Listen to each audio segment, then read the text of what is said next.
At the end of last year, if you were on the call, you would have seen us highlight a client called May, who's here in the room now. And her sort of principle that she embodied was true transformation happens beyond the scale.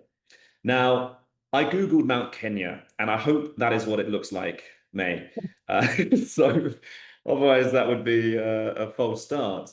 But if we go to the next slide, I think everyone needs to give May a sort of a welcome back, round of applause, because she, I think, hit a milestone that she thought was an impossibility at various different points in her journey, even when she was actually doing the thing. And correct me if I'm wrong, you were thinking the last 7 kilometers of this sort of hike, you were motivated by obviously Marvin on one shoulder, me on the other shoulder. I don't know who's the angel, Yeah. who's the devil. And then you were also thinking about what you wanted to say. So, I mean, first of all, give us a little bit. Well, first of all, welcome, and give us a little bit of information as to who you are, where you're from, what you do, and also what you wanted to achieve when you first joined. Okay. I'll try to keep this as brief as I can. My name is May, pronounced correctly in Arabic, as opposed to May. And I'm from Egypt originally, but I was brought up in Kuwait, studied in Qatar, and now I live in Dubai, have lived in Dubai for the past 8 years. I'm a mechanical engineer. I have a job that is very draining, very demanding on both time and energy. And 2025 was probably one of the lowest years of my life, which looking at like a picture of me on the mountain now and where I was this time last year, there's no way that I would have thought that that was going to be how that year ends. And just to give an understanding as to like I didn't wake up one day and went like, cool, I'm gonna climb a mountain at the end of this month and it's gonna be great. There was a lot of suffering that occurred beforehand. Without going into a great amount of detail, towards mid of 2025, just my mental state was really, really poor. And the whole of Q3 2025 was a challenge. I had all of the things that we spoke about in this call. I had the systems, I had an automated Notions sheet, I had my goals, I have my whys, I have my quarterly reviews, I had my habit tracker, all the things. I even got a promotion at work, which on paper is fantastic. In reality, it was horrifying, just the amount of work and the type of work that came with it. And so my mental state really, really deteriorated. And I'm the kind who kind of suffers in silence because, like, I can totally power through everything. And I have a small support circle, but even that small support circle, I chose not to tap into it, which is the only thing that I would add to everything that was mentioned today is that you need your people around you, whether your people are your family or your friends or a remote person or whoever it is. Do not suffer in silence. It helps. You don't get a medal at the end of your life for going like, yeah, you did this without anybody's help. But that's the mindset that I was at. I had multiple anxiety attacks. I had multiple migraine attacks. I had them together. And it got really, really bad. And I decided to seek help from my friends. I even saw help from my therapist. And I knew, speaking about decision fatigue, I knew that there's too many things for me to do by myself. And I live alone over here. So naturally, everything I have to do by myself anyway, right? Nobody's coming. Nobody's going to take care of my business. Nobody's going to take care of anything. So it just got one too many things for me to handle by myself. So one of the things that I handed off is decision making when it comes to nutrition and exercise with joining this program. I finished 3 months with this program and I've just restarted for the next 3 months. Feels like I'm going to be restarting for the rest of my life, but for now, another 3 months with the coaching. But really, the primary purpose of joining this particular platform had less to do initially with fitness and more with doing things that gave me physical and mental energy because I really needed to do that. There's nothing that I could have done physically without adjusting how I felt emotionally and mentally. And so that meant I needed a support system. In addition to my friends, my family, my therapist, I now have Peter and Marvin as a support system, and it has done wonders. It's a number of things that have come together. I had to actually put down all of my systems, so to speak, and reset and not have to worry about my habits, not have to worry about my deliverables, not have to worry about my weights, not have to worry about what I'm eating. I needed to switch off completely for some time to clean the slate and clean the anxiety and just calm down and start rebuilding again. And after I did that, I started building back those habits and the desire to do these things and feeling happy when I go to the gym and feeling good at the end of my day and not doom scrolling. Actually, for me, it's Netflix doom scrolling, if that's a thing, until it's like 11 p.m. and I cannot fall asleep unless I'm watching Netflix. It really is a problem. And over those 3 months of Q3 were horrifying. And then 3 months of Q4 were kind of rebuilding back to what was my normal self. And I felt like I didn't keep any of the promises I made to myself this year. And I wanted to keep the one promise to myself, which was do a high altitude hike. And it's just one of the things I enjoy doing. And I'm like, if I can do just one thing to not feel like this year was a complete waste. And I chose to climb a mountain. Um, and I trained for it. Pete and Marvin, we spoke about it a heck of a lot. The training really helped. The mindset helped more than anything. And the thing that it really proved is that I can do hard things. It doesn't matter. Hardships comes, good months come, bad months come. Life ebbs and flows, but it's just stacking up evidence that I can do hard things. And what's really great on a mountain is that there's a reason to use mountains as like a metaphor for overcoming hardships. It's the time on the mountain for reference was 5 days to go up and 2 days to come down. So you're kind of stuck there. You get to a point of literally no return, where going backwards is just as long and strenuous as going forwards, is continuing on with the journey. And you can't stop where you are because you'll die because you're on a mountain. And so you have no choice. And it's amazing just how much your body can persevere and your mind as well, with a little bit of trickery, can persevere with enough reason for you to do so. And so it felt like a tool in my arsenal, kind of climbing this mountain. I felt like myself again. I felt like I can do great things. So now I'm back to life, back to normal. I refreshed another 3 months of training, and I feel rejuvenated. So that's my little story. Amazing. Well, thank you so much for sharing that. I think, God, you compressed the whole of the last, what is it, 4 or 5 months into 5 minutes. Well, I Impressive. have to. People need to go to sleep. Well, over in Dubai, you're an hour ahead, so we've got a little bit more time.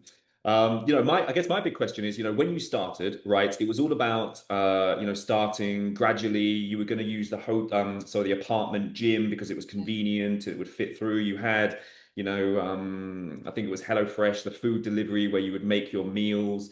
I guess for you, at what point was the sort of big, well, not big, but like, what were the sort of mindset shifts that came in initially? Because I know when you started, things were good, and then you took a big dip, and then you sort of Yeah. came out of that gradually. What were the things that you started sort of building back up? Because I know for you, in your case, being a creature of routine and habit, and an overachiever as well, you have that sort of, it's the like the gift and the curse of routine, right? It can be mad depressing.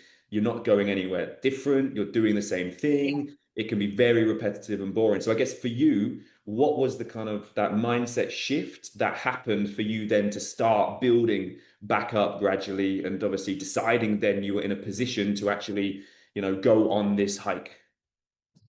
I wish I had a positive answer to that, but quite literally, I got to a point where I was so low in life that I could not see myself continuing in that state that I was in. So it was just looking at the position that I was in. I was like, what's the alternative here? Am I going to continue doing exactly what I'm doing? And am I going to look back in a few months' time going like, great, you've wasted another 3 months doing absolutely nothing.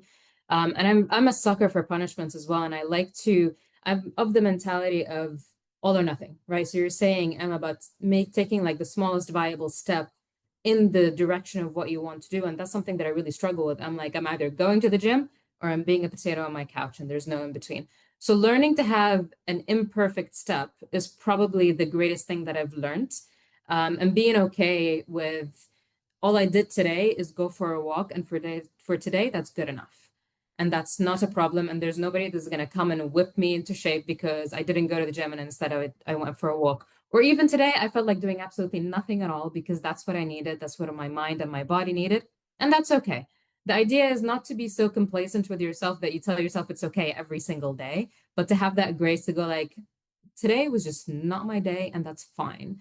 And so allowing myself that grace to have imperfect days is what helped me build up the little steps to eventually graduate from the home gym to going to a proper gym. I felt like I earned enough points in the home gym to go like, okay, I'm good now. I can invest into something greater and so on and so forth. Amazing. I think sort of with that as well, I remember the time where you decided, actually, now I'm gonna, what was it? You stayed at a friend's, right? You stayed at a friend's, you had sort of a different environment that gave you a bit of a like Oh, a I full fresh. on rented an Airbnb somewhere else in Dubai, like in front of the ocean, because I needed a break of scenery from where I was. And sometimes that's like it's kind of weird to rent an Airbnb in the same city that you live in. But I needed to break out of the environment that was putting me in this bubble of negativity and just going somewhere new. It just added a breath of fresh air into my life. And that was not everybody needs that, but I did at that point in time. Yes, and I think that was probably a bit of the catalyst to then have you decide, like, okay, environment can be such a big like impactor on my mood. Where can I get Yeah. that elsewhere? And so I know a lot of the time, particularly here in Saudi, people have their own little kind of mini gyms at home, which are great. But just like in Corona, if you're going to be working, sleeping, and working out Yeah. in the same place that you're sort of doing everything, then you're going to have all of those associations and feelings that cross over, and it's a bit of a mess. So I think Mhm. that probably shone a bit of a light on, oh my God, like this can have a real big impact to me. So tell us then about, deciding to get out the apartment gym and actually, work out, throw some dumbbells around. Barbells, excuse you. Oh, barbells, Uh, sorry. There's a test. um, I told myself, I set myself a goal. Like if I'm consistent with the program for a month, month and a half, the 6 weeks, the first 6 weeks of the program, which is the same thing every single week, then I get to graduate to a proper gym. And for me, luckily, I actually enjoy going to the gym. I enjoy lifting weights, but I felt like I needed to earn it. I needed to prove to myself that I will remain consistent. I'm not just like throwing money at my problem. If I can prove that I can be consistent, then I can have nicer things, such as a nicer gym and separating, like you said, my life from my work, from my workouts. And it was like a little treat that I gave myself. And not everybody needs to wait to go to that point. It might be motivating in and of itself to go to a new gym to begin with. But because I knew my patterns of starting and stopping, I knew that I needed to be consistent for a period of time to then, prove to myself that I can keep going once I've gone to a real gym. And I guess to May, look you, at, you forgot sorry, about after the you. part where the you outgrew the dumbbells as well in the Yeah, apartment yeah, gym. yeah. That's very right, actually. Yeah. The weights that were available in the home gym were no longer enough for the exercises that you guys gave, which is it's a great feeling. Yeah, don't miss that part. That's a very Yeah, important part. Yes, it's funny. We have a similar client, Fahad, over in Riyadh, and he actually buys heavier dumbbells for his apartment gym himself. So that could have been an option. yeah. But I think then, like moving forward, I mean, you started off your relationship with training in the first, say, month, like it was about just getting it done, right? It Yeah. was, it was showing up. It wasn't great. You didn't really sort of, or you struggled at times with it. To now, how would you describe your relationship with training? Well, before the hike, because I know there's been a bit of, a bit of Little illness downturn in after there. the hike. It really helped. Having the hike gave me a goal to work towards. And everybody can have whatever, goal suits them, whether it's your weight, how much you're gonna lift, a trip, a hike, whatever it is. But it gave me something to focus on that was out in the horizon. And so my relationship with the gym now, once you start going, the endorphins that come with it are so intoxicating and so addictive that it's now become like part of my therapeutic process is like, okay, I need to work out for my mental state more so than my physical state sometimes. But I enjoy it. I enjoy it and I look forward to it. It's set schedules, set days in my calendar as you do. It's blocked out in my work calendar, so nobody talks to me during that time. I know what to expect. I have the program. I know what I'm doing. So it's becoming, to the word you guys use, is habitual, and I think that's absolutely a fantastic way of describing it. So I have a very positive relationship with working out now.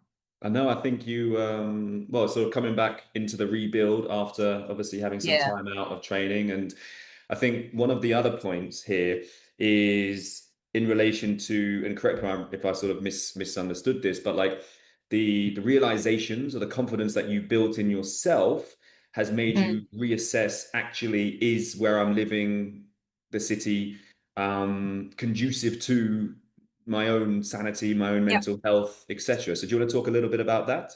Well, that has been in the background for quite some time, and it's part of the reason why I went into a downward spiral in 2025 is that Dubai, as great as it was for me, a lot of great experiences, I have reached a point where it is not the right environment for me to be in. The demographic of people is not people that I tend to get along with. The things that I enjoy is mountains and nature, which there isn't a whole lot of it here.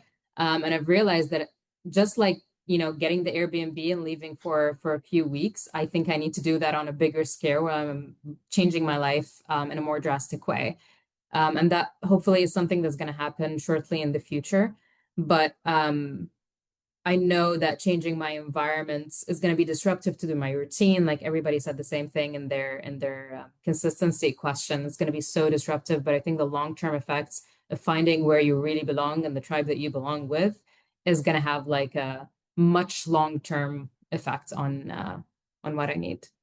For sure. And I think, the fitness being the fundamental is something that you want to carry over into, Yes. hopefully when you do relocate, obviously Yeah. through Ramadan and then beyond Yeah. into, the rest of 2026. So I think, Marvin, is there anything you'd like to add or sort of ask on? Yeah, I actually have a really interesting question. Um, so, I mean, Emma kind of touched on this. She worded it differently. You have also kind of touched on it, May, a little bit. And I'm not going to take credit for this phrasing, but I'm just a sucker for alliteration. I heard this once about grace and grit. Mm. And you're clearly embodying that right now, right? Where you have that grit and you've proved to yourself that you have the grit. You've just, reached the peak of Mount Kenya. And then, like you said, again, afterwards, there's been a bit more grace now where your body needs to rest. You feel you need to rest. You have a day where you just veg out on the couch. What's that like for you mentally, having been someone that's all or nothing to now slowly starting to, use that grace and grit? Like, how are you balancing those two things? How's the constant mental battle between those two things? Yeah, let us chat a little bit about Not that. smooth. It's definitely not like an epiphany where you go like, ah, I have grace now. It's a bit of a battle because like I've said this to Peter, I have my internal David Goggins, and sometimes I need somebody to like smack me and go like, can you calm down for a little bit? Like you're a bit too intense. And so I think that also comes down to having a support system around you. There's the accountability part, which is you versus you and your internal dialogue and needing to get things done. And for me, I've decided that my support system is the one that helps me find that grace when I kind of lose my way. And like every now and again, I also like we said, some days are just not my day. And recognizing when it's not my day is all right. Like there's a really good analogy of how in nature has to go through the period of spring, summer, fall, and winter. Nature has to hibernate in winter, otherwise it does not function. Like we're part of that, we're a part of nature, and so you're gonna have your off days, and that's okay. So it's a learning process, and it's like a constant reminder. And just realizing days where I need to give it 30%, then I'm gonna give it 30%, and then I come back. The idea is to always find your path back. Yeah, yeah. I love that what you said about coming back afterwards, because I think the natural instinct is to only be go, go, go. And so the fact that you're Mm. also then outsourcing that other side where you need the grace, because Yeah, left to your own devices, you're all just going to be grit, grit, grit. And so, yeah, yeah, really good. Thanks for sharing that. absolutely. But no, I think that will call it there. And honestly, really, really appreciate everything that you've shared. The honesty, I'm sure you've made a lot of people think and start to assess what they're doing and what they maybe need to do, or maybe how they need to take a different approach, or maybe just rent an Airbnb in their own city. So yeah, Whatever share any works. recommendations if you've got it in the comments. But no, once again, huge, huge, huge thank you. Very excited to see what's to come with this next 3 months as you embark on new challenges, new chapters.